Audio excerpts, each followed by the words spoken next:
আমার বয়স যখন 25 বছর ছিল তখন আমি একটা কাজ করতাম। সেখানে প্রতিদিন কোনো না কোনো ছেলে আমাকে উত্ত্যক্ত করত। কারণ ছিল আমার সৌন্দর্য আর সবার থেকে আলাদা চেহারা। একদিন আমার শ্বশুর আমাকে দেখে কাছে ডাকলেন। তিনি যে কথা বললেন সেটা আমি কল্পনাও করতে পারিনি। তিনি আমার সঙ্গে রাত কাটানোর প্রস্তাব দিলেন। তিনি যে অফার দিয়েছিলেন সেটা মেনে নেওয়া আমার জন্য বাধ্যতামূলক হয়ে উঠল। আমি ভেবেছিলাম এটা কিছুদিনের ব্যাপার হবে, শ্বশুর খুশি হয়ে যাবেন। কিন্তু সেই রাতে আমার হুঁশ উড়ে গেল। শ্বশুর সারা রাত আমার সঙ্গে। আমার পরিবারের আর্থিক অবস্থা ভালো ছিল না, তাই আমার বিয়ে তাড়াতাড়ি করে দেওয়া হয়েছিল। বিয়ের 1 বছর হয়ে গিয়েছিল, কিন্তু তবু মনে হতো আমি যেন এখনো কুমারী। আমাদের বাড়ির অবস্থা এমন ছিল না যে আমরা পরিবার বাড়ানোর কথা ভাবতে পারি। আমার স্বামী বলতেন, যতক্ষণ না টাকা জমছে ততক্ষণ আমরা বাচ্চা নেব না। আমার বেশিরভাগ সময় কাটত চিন্তাভাবনা আর আকাঙ্ক্ষায়। আমার টাকা রোজগারের খুব শখ ছিল, তাই আমি বাড়ির কাছেই একটা জায়গায় কাজ শুরু করলাম। সেখানে অনেক মেয়ে কাজ করত। আমাদের দিনের শিফট ছিল, প্রায়ই ছেলেরা রাতেও কাজ করত। আমি এতটাই সুন্দরী ছিলাম যে সেখানে থাকা সব ছেলে আমাকে তাকিয়ে থাকত। মেয়েরাও আমার প্রতি ঈর্ষান্বিত হতো। কিন্তু আমার ধারণা ছিল না যে একদিন আমার এই সৌন্দর্যই আমার জন্য বিপর্যয়ের কারণ হয়ে উঠবে। আমি কখনো ভাবিনি যে আমি নিজের সম্মান একটা থালায় সাজিয়ে কারো সামনে তুলে দেব। আজও আমি সারারাত স্বস্তিতে ঘুমোতে পারিনি। চোখ বন্ধ করলেই নোটের স্তূপ আর গাড়ির দৃশ্য চোখে ভাসত, আর চোখ খুললেই সেই পুরনো দৃশ্য দেখতে পেতাম। এত গরমেও আমার স্বামী ঘামে ভিজে নিশ্চিন্তে ঘুমোচ্ছিল। কাল অবধি আমিও গরমে ঘুমিয়ে পড়তাম, কিন্তু আজ যা শুনলাম তাতে আমার ঘুম উড়ে গেছে। আমি এই কাজের জন্য শ্বশুরের কাছে কয়েকদিনের সময় চেয়েছিলাম। বাড়ি ফেরার পর থেকে শুধু এটাই ভাবছিলাম, কি করব না। 10 লাখ কোনো ছোট রকম নয়, কিন্তু সেই টাকার বদলে শ্বশুর যা চেয়েছিলেন সেটাও সামান্য নয়। কারণ আমি একজন বিবাহিত মহিলা। আমি কিভাবে তার সঙ্গে এসব করতে পারি? এখনো আমার স্বামীও খুব কমই আমার কাছে এসেছে, কিন্তু শ্বশুরের সঙ্গে আমি কিভাবে? আমার মধ্যে এত সাহস কোথায় যে কিছু না ভেবে তার সামনে হাজির হয়ে যাই? প্রথমে শ্বশুরের কথা শুনে আমি না করে দিয়েছিলাম, কিন্তু পরমুহূর্তে আমার গরিবই মনে পড়ে গেল। আমি শ্বশুরকে বললাম, আমাকে আরো কয়েকদিন সময় দিন, আমার ভাবার জন্য সময় চাই। তিনি বললেন, 2 দিনের বেশি সময় দিতে পারবো না। আমার এই কাজটা খুব তাড়াতাড়ি করতে হবে। তোমার যদি ইচ্ছে থাকে তাহলে এটা কিছু সমঝের ব্যাপার। কাজ হয়ে গেলে তুমি ফিরে যেতে পারবে। আমি থাকার ভালো ব্যবস্থা করে রেখেছি। তবু তুমি বলছো, তাহলে 2 দিন সময় আছে। ভেবে নিও। আমি মাথা নেড়ে বাড়ি ফিরে এলাম। বাড়ি আসার পর থেকে আমার মন শুধু শ্বশুরের সেই কথায় আটকে ছিল। আমি একটা কোম্পানিতে চাকরি করতাম। সেই কোম্পানির বস ছিলেন আমার শ্বশুর। আমার স্বামীকে কয়েক বছর আগে আলাদা করে দেওয়া হয়েছিল। তিনি আলগা থাকতেন। আমরা দুজনের সম্পর্কে কেউ জানত না যে আমরা স্বামী স্ত্রী। সেখানে আমি সেক্রেটারি ছিলাম। আগে সেখানে 2টো মেয়ে সেক্রেটারির কাজ করত, কিন্তু শ্বশুর আমার সঙ্গে যেভাবে ভালোবাসা আর মমতা দিয়ে কথা বলতেন, অন্য কর্মীদের সঙ্গে তার ব্যবহার এমন ছিল না। তিনি অন্যদের সঙ্গে রেগে কথা বলতেন। আমি দেখতে বেশ সুন্দর ছিলাম, তাই তিনি আমার প্রতি বেশি সদয় ছিলেন। আমি গত 6 মাস ধরে কাজ করছিলাম। এই মাসগুলোতে শ্বশুর আমার প্রতি যতটা সদয় ছিলেন তাতে অফিসের অন্য কর্মীরা অবাক হয়ে যেত। প্রায়ই মেয়েরা আমাকে বলতো, আমরা এই অফিসে 2 বছর ধরে কাজ করছি, কিন্তু আমাদের কখনো এমন সুযোগ দেওয়া হয়নি। আর তুমি কয়েক মাস হলো চাকরি শুরু করেছ, তোমার বেতন বাড়িয়ে দেওয়া হয়েছে, বোনাসও দেওয়া হয়েছে। তুমি এমন কি কাজ করো? এর পিছনে অন্য কোনো কারণ নেই তো? আমি নিজেও শ্বশুরের এই অতিরিক্ত সদয়তার কারণ বুঝতে পারছিলাম না। একটা মেয়ে বলল, বস এই মেয়ের সৌন্দর্যের পাগল। তার সৌন্দর্যের সুযোগ তিনি এখন নিচ্ছেন। তাকে বিশেষ সুবিধা দেওয়া হচ্ছে। নিলে এই মেয়ের মধ্যে আর কোনো গুণ নেই। বস এই কাজের জন্য আরো অনেক মেয়েকে ব্যবহার করেছেন। এর সঙ্গেও তাই হবে। এই কথা শুনে আমার রাগ হলো। আমি বললাম, জিভ সামলে কথা বলো। বস যদি আমাকে তোমাদের থেকে বেশি গুরুত্ব দেন তাহলে বসের কাছে গিয়ে জিজ্ঞেস করো। আমার ওপর দোষারোপ করার দরকার নেই, আমি চিৎকার করে বললাম। অনেক কর্মী জড়ো হয়ে গেল। মেয়েরাও আমার সঙ্গে ঝগড়া শুরু করল। কথা বসের কানে পৌঁছে গেল, অর্থাৎ আমার শ্বশুরের কাছে। বস যখন কারণ জিজ্ঞেস করলেন, আমি লজ্জা না করে সব কথা তাকে বলে দিলাম। মেয়েরা তার সম্পর্কে যা বলছিল সবার সামনে বললাম। বসের চোখ সব মেয়েদের ওপর পড়ল। তারা বসকে দেখে লজ্জায় মুখ নিচু করল। বস বললেন, এই কোম্পানির বস আমি। আমার ইচ্ছে, আমি যার বেতন বাড়াতে চাই বাড়াতে পারি। তোমরা কে হয়ে কারো সম্পর্কে উল্টোপাল্টা বলবে? শ্বশুরের রাগে সবার মুখ বন্ধ হয়ে গেল। তিনি বললেন, আর যদি কেউ এমন কথা বলার চেষ্টা করে তাকে চাকরি থেকে বের করে দেব। তখন আমি ভাবলাম, বস অর্থাৎ আমার শ্বশুর কত ভালো মানুষ, কিন্তু আমি জানতাম না যে এই বিশেষ সদয়তা শুধু আমার জন্য, এবং এর জন্য আমাকে পরে মূল্য দিতে হবে। একদিন বস আমাকে বললেন, ছুটির পর অফিসে থেকো, আমার তোমার সঙ্গে খুব জরুরি কথা আছে। সবাই চলে গেলে তুমি আমার কাছে এসো। এটা শুনে আমি অবাক হলাম। সবাই কাজ শেষে থাকেন না, তাহলে আমি কেন থাকব, তাও আবার একা? কারণ এই নির্দেশ শুধু আমার জন্য ছিল। ছুটির পর বাকি মেয়েরা চলে গিয়েছিল, কিন্তু শ্বশুর বড় স্বস্তিতে তার অফিসের কেবিনে বসেছিলেন। আমি দরজাটা একটু খুললাম, যাতে তাকে বলতে পারি যে কাজ আছে তা বলে দিন, নিলে আমাকে যেতে দিন। আমার টোকায় বস আমাকে ভেতরে আসতে বললেন, কিন্তু আমি ভেতরে গেলাম না।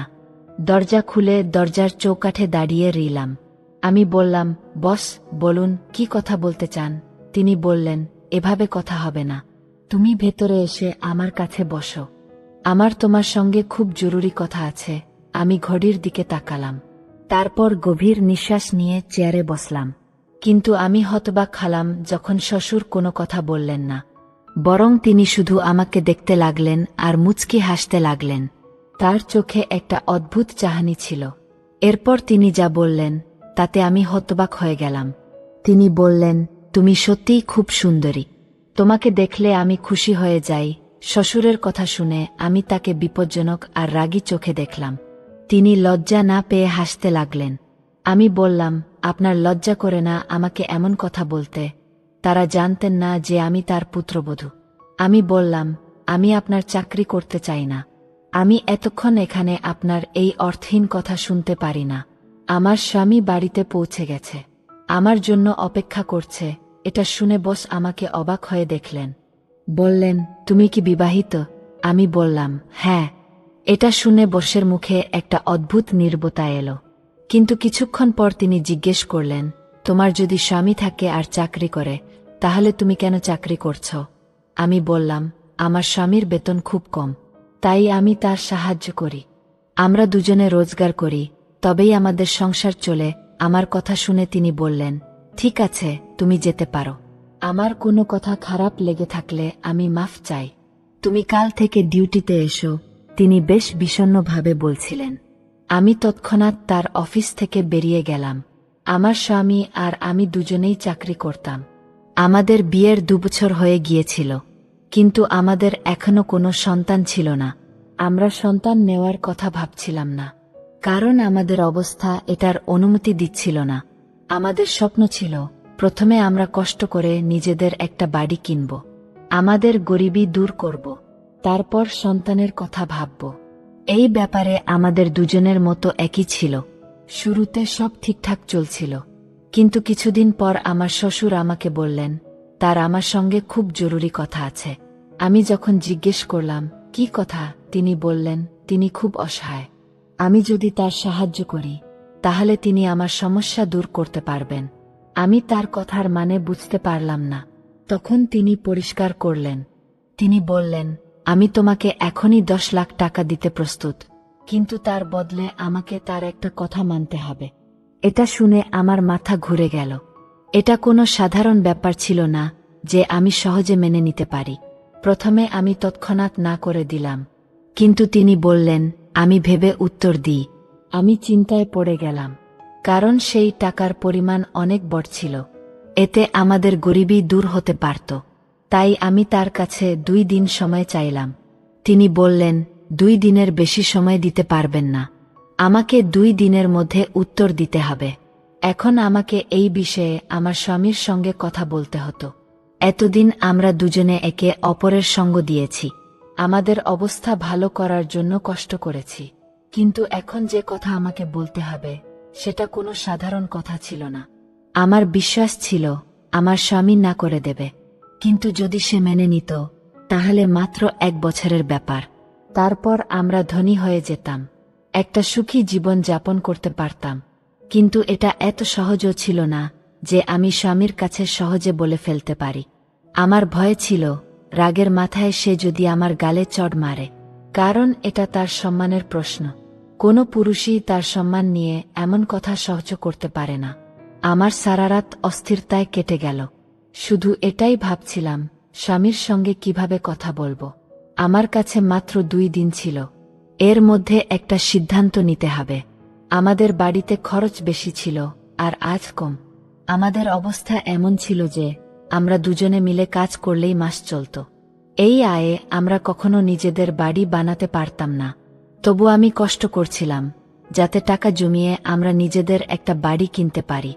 মাথায় শুধু একটা কথাই ঘুরছিল, কিভাবে কথা বলবো যাতে আমার স্বামী আমার কথা মেনে নেয়। রাতে আমি তার পছন্দের খাবার বানালাম, সেটা দেখে তার মুখে খুশি ফুটল। তারপর সে বলতে লাগলো, এই জিনিসটা বানিও না, এটা খুব দামি। জানো তো আমাদের বাড়ির অবস্থা কেমন, এই টাকায় আমাদের 4 দিনের খাবার চলত। তুমি একদিনেই এত খরচ করে ফেললে। আমি বললাম, আমরা সারা জীবন এই ভেবে কাটাবো যে এখান থেকে টাকা বাঁচালে ওখানে কাজে লাগবে। কখনো ভাবতে পারি না যে না ভেবে টাকা খরচ করব, যা চাই খাবো, যা চাই কিনব। আমার কথা শুনে সে বলল, অবস্থা তোমার সামনে, আমাদের ভাগ্যে এসব নেই। আমি বললাম, আমি একটা কাজ পেয়েছি, তুমি যদি আমার সঙ্গ দাও তাহলে 1 বছরে আমরা লাখপতি হতে পারি। আমার কথা শুনে সে খাওয়া ভুলে গেল, বলল, কি বললে তুমি? এমন কোনো কাজ পেলে? আমি ভয়ে ভয়ে ধীরে ধীরে সব কথা বললাম। সে খুব শান্তভাবে আমার কথা শুনল, কিছুক্ষণ কিছু বলল না, ভাবতে লাগলো আর আমার দিকে তাকাতে লাগলো। আমি তার উত্তরের অপেক্ষায় ছিলাম, বুঝতে পারছিলাম না কি বলবো। তারপর আমি বললাম, আমি ভাবছি কাল গিয়ে বসকে না করে দেব। এটা শুনে সে আমার দিকে গভীরভাবে তাকালো, বলল, তুমি আমাকে খুব বড় পরীক্ষায় ফেলে দিয়েছ, কিন্তু তোমার বস যে টাকার কথা বলেছে সেটা এত বেশি যে আমি বুঝতে পারছি না তোমাকে কি উত্তর দেব। সম্ভবত সেও আমার মতোই দ্বিধায় ছিল। এই কঠিন সময়ে সেও বুঝতে পারছিল না কি করবে কি করবে না। তারপর সে আমাকে বলল, ঠিক আছে, তুমি তোমার বসের কথা মেনে নাও। আসলে আমার বস বলেছিলেন যে তিনি সন্তানহীন। আমার শ্বশুর একজন ধনী মেয়ের সঙ্গে পালিয়ে 2য় বিয়ে করেছিলেন। তার স্ত্রী বন্ধা, তার কোনো সন্তান হতে পারে না, কিন্তু তিনি তার স্ত্রীকে ছাড়তে পারেন না, কারণ সমস্ত ব্যবসা আর সম্পত্তি তার স্ত্রীর নামে। তিনি বললেন তার সন্তান চাই। আমি খুব সুন্দরী বলে আমাকে দেখে তার এই চিন্তা এসেছে, তাই তিনি আমার প্রতি এতটা সদয় ছিলেন। আমি যদি বিবাহিত না হতাম তাহলে তিনি আমার সঙ্গে বিয়ে করতেন, সন্তান হওয়ার পর আমাকে তালাক দিয়ে দিতেন, কিন্তু তিনি শুধু সন্তানের জন্য বিয়ে করতে চান। আমি যেহেতু বিবাহিতা তাই তার এতে আপত্তি নেই। যদি আমার স্বামী রাজি হয়ে আমাকে তালাক দেয় তাহলে তিনি আমার সঙ্গে বিয়ে করবেন, সন্তান হওয়ার সঙ্গে সঙ্গে তিনি আমাকে তালাক দেবেন। তালাক দেওয়ার পর আমার স্বামী আমার সঙ্গে আবার বিয়ে করবে। 20 লাখ একটা বড় টাকা, এতে আমাদের অবস্থা ভালো হতে পারে। এই কথাগুলো আমার বস অর্থাৎ আমার শ্বশুর আমাকে বলেছিলেন। আমার স্বামী জানত না যে তিনি তার বাবা, তাই আমার স্বামীরও কোনো আপত্তি ছিল না। পরদিন আমি গিয়ে বসকে আমার স্বামীর সম্মতির কথা জানালাম। তারপর আমার স্বামী আমাকে তালাক দিল। বস আমার সঙ্গে বিয়ে করলেন। সেই সময় বস আমাকে তার বাড়িতে নিয়ে গেলেন। তার স্ত্রী খুব সুন্দরী ছিলেন, কিন্তু আমাকে দেখে তার মুখের রং রাগে বদলে যেত। সে আমাকে বাধ্য হয়ে সহ্য করছিল, কিন্তু আমারও বসের প্রতি ভালোবাসা ছিল না। আমার উদ্দেশ্য ছিল টাকা আদায় করা। আমার বিয়ের 2 মাস কাটতেই আমি গর্ভবতী হয়ে গেলাম। এতে আমি খুব খুশি হইনি, কারণ বসের কথা মানা আমার বাধ্যতা ছিল, ভালোবাসা নয়। আমি তখনও শুধু নিজেকে ভালোবাসতাম। কিন্তু বস খুব খুশি ছিলেন। তিনি আমার আরও বেশি যত্ন নিতে লাগলেন। তার স্ত্রীও খুব খুশি ছিল। সে আমার খাওয়া দাওয়ার খুব খেয়াল রাখত। আমার সামনে জুস দিত, কখনো দুধ দিত, আমার ওষুধগুলো সমঝমতো দিত। আমি দিন আর মাস গুনে গুনে কাটাচ্ছিলাম, যাতে তাড়াতাড়ি সন্তান হয় আর আমি মুক্তি পাই। আমি টাকা পাই, তারপর আমার স্বামীর সঙ্গে জীবন কাটাই, আবার তার সঙ্গে সন্তান নিই। যখনই আমি আমার স্বামীকে ফোন করতাম, সে খুব মনমরা হয়ে যেত। বলতো, আমি তোমাকে বলেছিলাম, কিন্তু আমার এখন বুঝতে পারছি এটা সামান্য ব্যাপার ছিল না। আমি তাকে বলতাম, এখন তো খুব কম সময় বাকি, যে দুঃখে আছো সেটা ছেড়ে দাও, মাত্র কয়েক মাসের ব্যাপার, সন্তান হলেই বস আমাকে তালাক দেবেন, আমি আবার তোমার সঙ্গে বিয়ে করব, আমাদের জীবনের সব কষ্ট দূর হয়ে যাবে, আমরা একটা সুন্দর বাড়ি কিনব, যেখানে সব আরাম থাকবে, নিজেদের গাড়ি নিয়ে ঘুরব। আমার কথা শুনে সে ফোন বন্ধ করে দিত। আমার চোখে তখন যেন স্বপ্ন সাজতে শুরু করেছিল। সময় যত এগোচ্ছিল, আমি ভাবছিলাম 20 লাখ টাকা কিভাবে খরচ করব। তারপর সেই সময়ও এলো, আমার অপেক্ষা শেষ হলো। আমি একটা ছেলের জন্ম দিলাম। সন্তান হওয়ার সঙ্গে সঙ্গে আমি তাকে বসের হাতে তুলে দিলাম। তারপর আমার স্বামীর কাছে চলে গেলাম। কিন্তু বাড়ির দরজায় টোকা দেওয়ার সময় আমার হাত থেমে গেল। কেউ দরজা খুলল না। আমি পড়শিদের বললাম দরজা ভাঙতে। আমি জানতাম এই সময় আমার স্বামী বাড়ি ছাড়ে না, কোথাও যায় না। তাহলে সে দরজা খুলছে না কেন? আমার মন খুব ঘাবড়ে গিয়েছিল। পড়শিরা দরজা ভাঙতেই দেখলাম আমার স্বামী বাড়িতে পড়ে আছে। আমি জোরে জোরে চিৎকার শুরু করলাম, কিন্তু অনেক দেরি হয়ে গিয়েছিল। সে আমার দুঃখ সহ্য করতে পারেনি। সে এই দুনিয়া থেকে চলে গিয়েছিল। আমি কাঁদতে কাঁদতে 4-5 দিন কাটিয়ে দিলাম।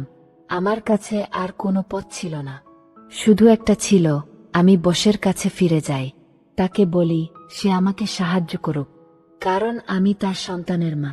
কিন্তু বসের বাড়িতে পৌঁছতেই দেখলাম বস খুব খুশি, তার স্ত্রীকে জড়িয়ে ধরে সন্তানকে কোলে নিয়ে আদর করছেন। আমাকে দেখে তিনি মুচকি হাসলেন, বললেন, তোমার তো খুব তাড়া ছিল স্বামীর কাছে যাওয়ার। আরে, তোমার 20 লাখের চেকটা তো নিয়ে যাও। যার জন্য এসব করলে? তিনি পকেট থেকে চেক বের করে আমার হাতে দিলেন, সঙ্গে একটা কাগজ দিয়ে বললেন, এটা তোমার স্বাধীনতার অনুমতি, আমি তোমাকে তালাক দিয়ে দিয়েছি, তুমি যেতে পারো। এটা শুনে আমার মাথা ঘুরে গেল। আমি যদিও ফিরে এসেছিলাম, কিন্তু এখন আমি একদম অসহায় হয়ে গেলাম, একা হয়ে গেলাম। যার জন্য আমি এত বড় পদক্ষেপ নিয়েছিলাম, সে সঙ্গীও রইল না। বসের চোখেও আমি আর রইলাম না। এই লোভ আমার থেকে আমার সঙ্গী কেড়ে নিল। তাই বলা হয়, লোভে কখনো কোনো পদক্ষেপ নেওয়া উচিত নয়। কি বলো? টাকা তো কঞ্জরদের কাছেও অনেক থাকে, কিন্তু তাদের কাছে সম্মান বলে কিছু থাকে না। তাদের মেয়েরা রোজগার করে আর ছেলেরা খায়, কিন্তু সেটা সম্মানের খাবার হয় না। সবসময় অল্প হলেও হালাল আর সৎ উপার্জনই যথেষ্ট। নিজের সম্মান বিক্রি করে লোভে এসে সব হারানো উচিত নয়। আমি কি আমার বসের কথা মেনে ভালো করেছি? তোমাদের কি মনে হয়? আমার স্বামীর মৃত্যু কিভাবে হয়েছে বলে মনে হয়? কমেন্ট বক্সে তোমাদের মতামত জানিও।